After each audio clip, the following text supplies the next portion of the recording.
રામ રામ માં, મારી સુંદરા કાળકાના રામ રામ. મારું નામ પ્રજાપતિ માન્ય છે. હું વટવા અમદાવાદથી આવું છું. તમે મને સપનામાં આવ્યા હતા ત્યારે મારી પરીક્ષા ચાલતી હતી. તો સપનામાં છે ને હું જે વર્ગમાં બેસી હતી એ વર્ગમાં મને ટીચરે મોનિટર બનાવી હતી.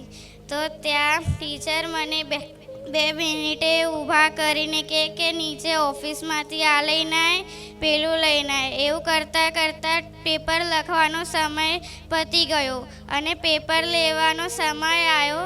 ત્યારે હું બેન્ચ પર બેસી અને મેં પેપર જોયું તો તેમાં બધું લખેલું હતું અને આખું પેપર સરસ રીતે બધું પૂરું હતું અને છેલ્લા પેજે પ્રવચન લખેલું હતું અને ત્યાં કંઈ નંબર લખેલો હતો 5252 જેવો.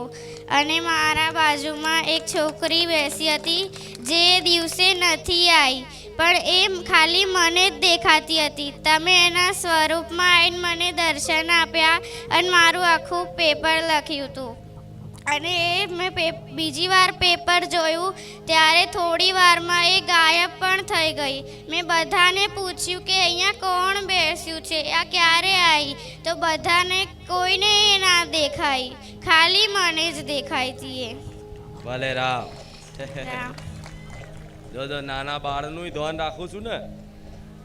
આજે એકવાર પણ ભલે પેપર બાબત કુખાર મેલડી નહીં કે, નહીં તો કેટલાય દીકરાઓ છે ને કે ના ના મારા વાંચવું જ નહીં, એ તો કુખાર મેલડી પાસ કરી દે છે.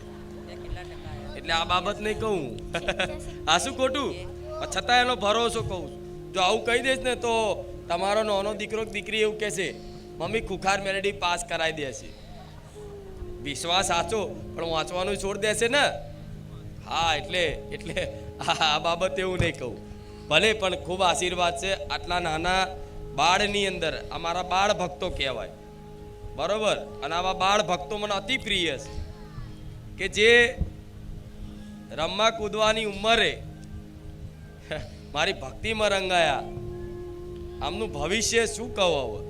તમે તો આ ટાઈમે શું કરતા હતા ખબર નહીં, તોય ભમેડા લખોટ્યો ખોટા શું કરતા રમતા હતા, ગીલી દંડા, ઓબલી પીપલીન.